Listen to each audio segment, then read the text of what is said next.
to the full group.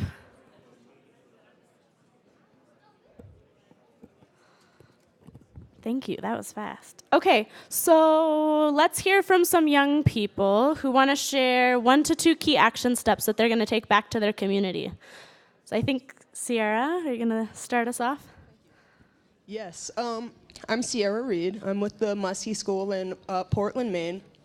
And a step that I'm planning to take when I get back to Portland is to meet face-to-face with different local businesses and talk to them about how important it is to hire opportunity youth. And I also want to meet with them face-to-face to help dispel any stereotypes they're going to have about opportunity youth. And I also encourage my fellow youth leaders to do the same thing in their communities.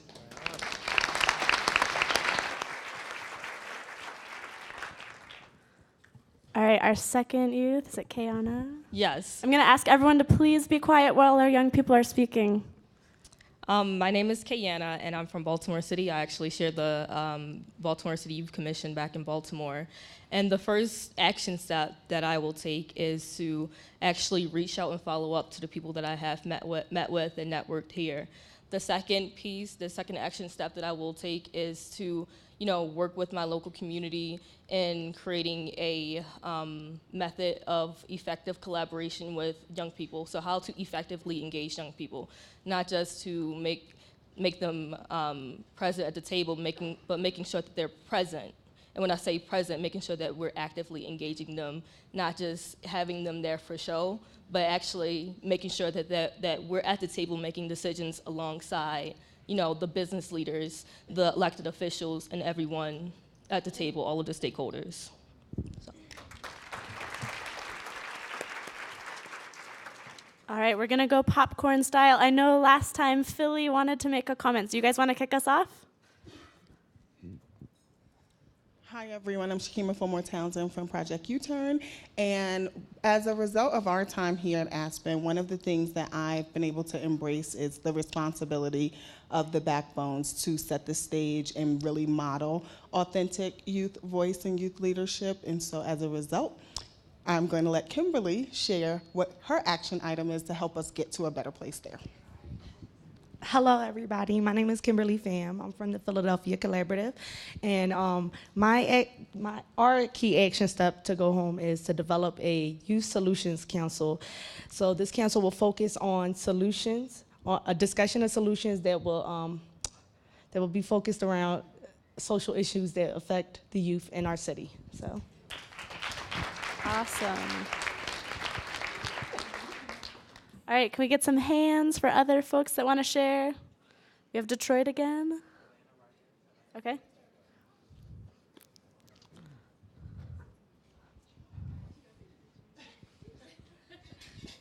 Hi, my name is Miss Leigh Leonard, and I'm from Detroit, Michigan.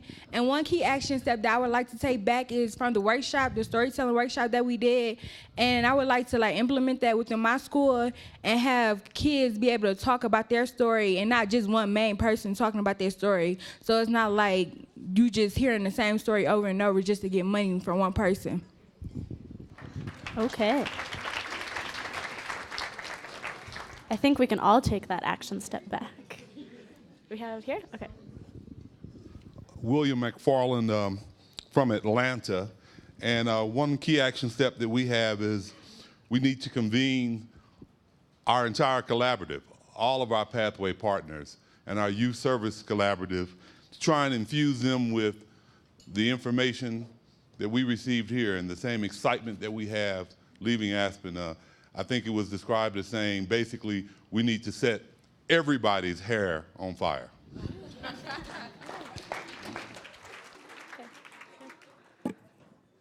All right, do we want to have maybe 2 groups? We'll go in the back. So, Philadelphia, Shakima. So one of the common things that we heard a lot that came up a lot is the issue about data sharing, data platform, system integration. And we thought that Aspen should have a subgroup that focused on data sharing and data discussion. So Philadelphia and New York City is going to put together a proposal and send it to Monique. So if you're interested in joining this group, you can let Monique know. Okay. Let's have, is there a table that hasn't shared yet today? Thinking back So here, over here. this is a little off the mark, but it actually meant a lot. So I'm Marty Zangi with the Muskie School, and I actually had a hard day the first day, and I think it was the oxygen and the topic. But then I went home. We walked home, and I saw a bear. So I just want to read you the symbolism of the bear, and this is kind of what I'm taking home. The primary meaning of the bear spirit animal is strength and confidence, standing against adversity, taking action and leadership. The spirit of the bear indicates it's time for healing or using healing abilities to help self or others. The bear medicine emphasizes the importance of solitude, quiet time, rest. The bear provides strong, grounding forces. So, go ahead.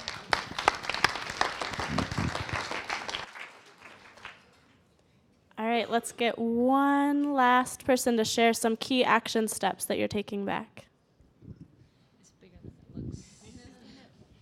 No. So hi, we're with the Denver contingent, and we really think that we can take home a piece about improving the foundational piece, but also at the same time figuring out places where we can accelerate the work or speed it up, in whether it be in the data or in other work groups, how that works out for us, how we can move a little bit faster, whether it just be in one piece or all of it together. Thank you so much. Can we give everyone some appreciation? Look, I already know I've been through enough hell, so we're going to show some love. One heartbeat. Oh, yeah, you don't know. You didn't know? Oh, so it's clap, boom, boom. One heartbeat. Feel the love. We're going to turn it back over to Big Bro and Sister Mo. Thank you all so much.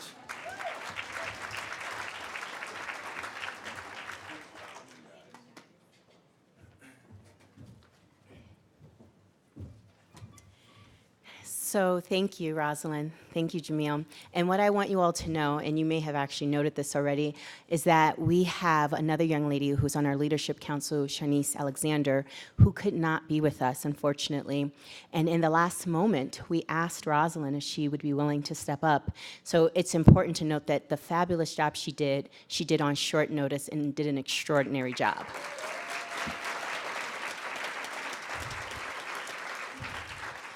And we all know that Jamil always brings his best and authentic self to everything. So I'm going to actually go very quickly so I can turn this over to Steve, who's going to close us out. I didn't earlier share my one key reflection point. There's so many, and I am a very slow processor, meaning that, next week I'll be like, that was the thing, and oh, that other thing, right? But the one thing that really resonated with me this morning, it was something that Dorothy Stoneman said.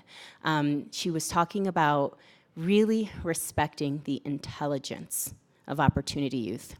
And I've been thinking a lot about that, and what I was thinking about is like the impact it would have if young people thought that we really valued their ideas. And then the way that believing, the way that would impact them, like the way that we would watch their self-esteem increase, the way that we would watch their confidence increase. I mean, literally the aggregation of that idea and that concept, it would show up at work, it would show up in school, it would show up in their interpersonal relationships. And so I've just really been thinking about that particular piece of respecting the intelligence and then the transformation that happens with young people as a result of really believing fundamentally how much their teachers respect their ideas, their employers respect their ideas, et cetera. So that's the one thing that I'm just really thinking about and will continue to. And then in terms of key takeaways, in addition to Marjorie and the data group, I will, without question, that will be a key action step. The other one that I'm also very excited about is So Elise Rosenblum from the Employers Pathway Project, she connected with Amy Barrett from Tulane, and then I got looped into this conversation about how to ask Dr. Cowan to engage other peers who are leading other universities. So Hannah, that's right, you also, it was part of the comment you made yesterday. How can he engage other university leaders to step up into this employer space and to implement very similar models and ideas to what Tulane is doing now? And then again, imagine how that could potentially aggregate and scale in communities across the country. So that's another important key action step that I look forward to. So I do have to say, or encourage you again to complete your evaluations and take those outside with Dulcie. And then the last thing that I do have to say, I actually opened up by saying this, but anyone who knows me knows that saying thank you is really important to me.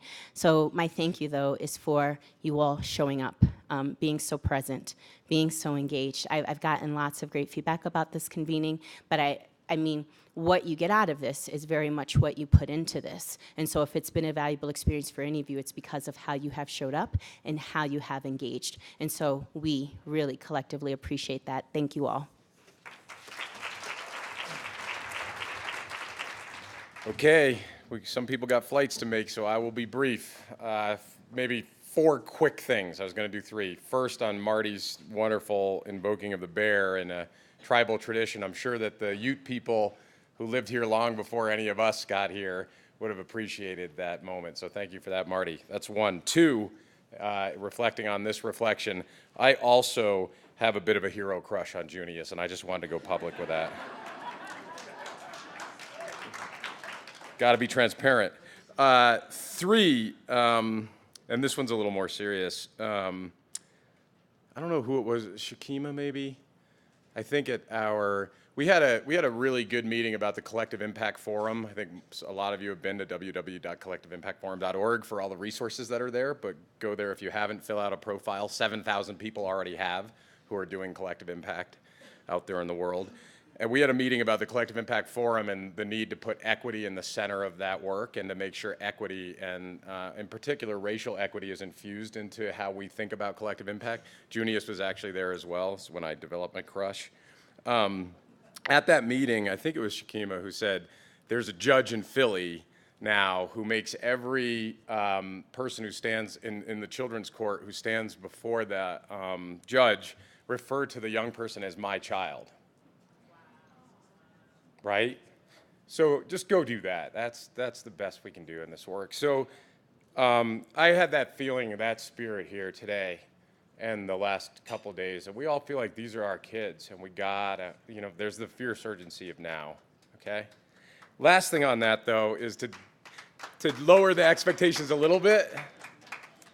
It is about the journey and not about the destination. So yes, too important to fail, but you're in the journey, I don't think many people here are going to stop being in this journey with these young people ever, in your lifetimes ever. So, yeah, evaluation outcomes are going to be really important, and yeah, this SIF thing's going to be more resources, more opportunity, and a pain in the ass at the same time. But we got to do what we got to do. It's about the journey. It's about the journey. So don't worry too much about the destination. Because, we're all in it together. So, journey together, travel safely, see you soon, and thank you all for coming.